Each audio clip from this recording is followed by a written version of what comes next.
পালিয়ে যাওয়া মেয়ের প্রতি বাবার চিঠি। মারে, শুরুটা কিভাবে করব বুঝে উঠতে পারছিলাম না। যেদিন তুই তোর মায়ের অস্তিত্ব ছেড়ে ভূমিষ্ঠ হয়েছিলি, সেদিন থেকে তোকে মা বলে ডাকতে শুরু করলাম। তোকে মা ডাকতে গিয়ে নিজের মা হারানোর ব্যথা ভুলেই গিয়েছিলাম। তোর মাকে কোনোদিন মা ছাড়া অন্য নামে ডাকতে শুনিনি।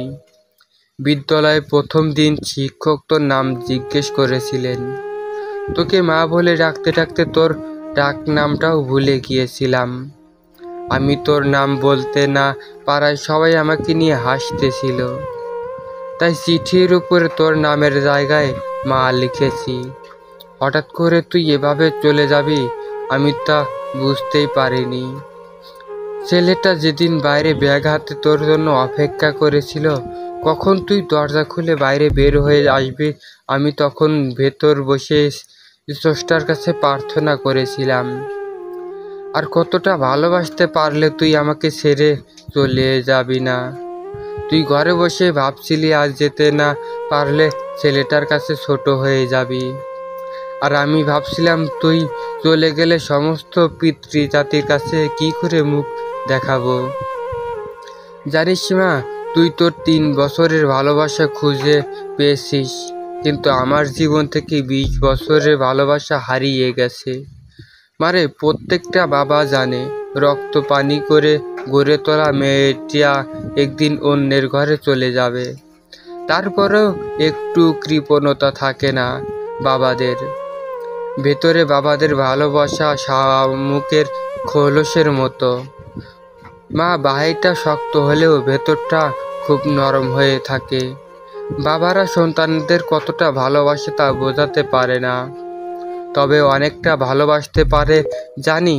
মা, আমার লেখাগুলো পড়ে তোর খারাপ লাগতে পারে। কি করব বল?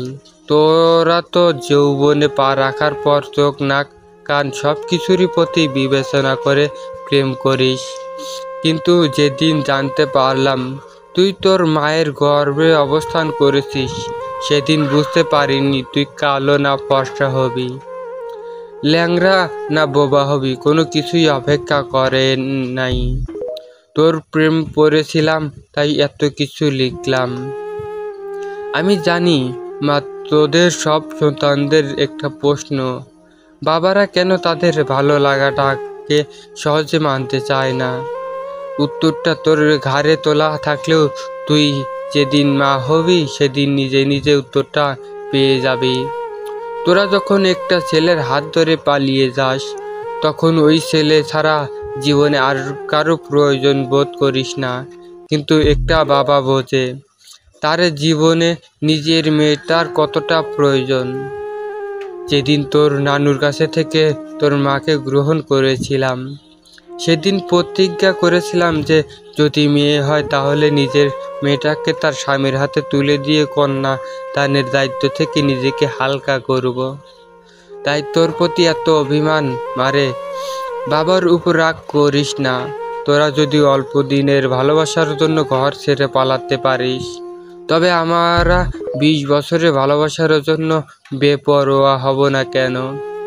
বাবারা মেয়ের সন্তানদের জন্মের পর চিন্তা করতে থাকে নিজের মেয়েটাকে সুপাত্রের হাতে তুলে দিতে পারবে তো, আর যৌবনে পা রাখার পর চিন্তা করে কোনো প্রতারণার ফাঁদে পড়ে পালিয়ে যাবে না তো।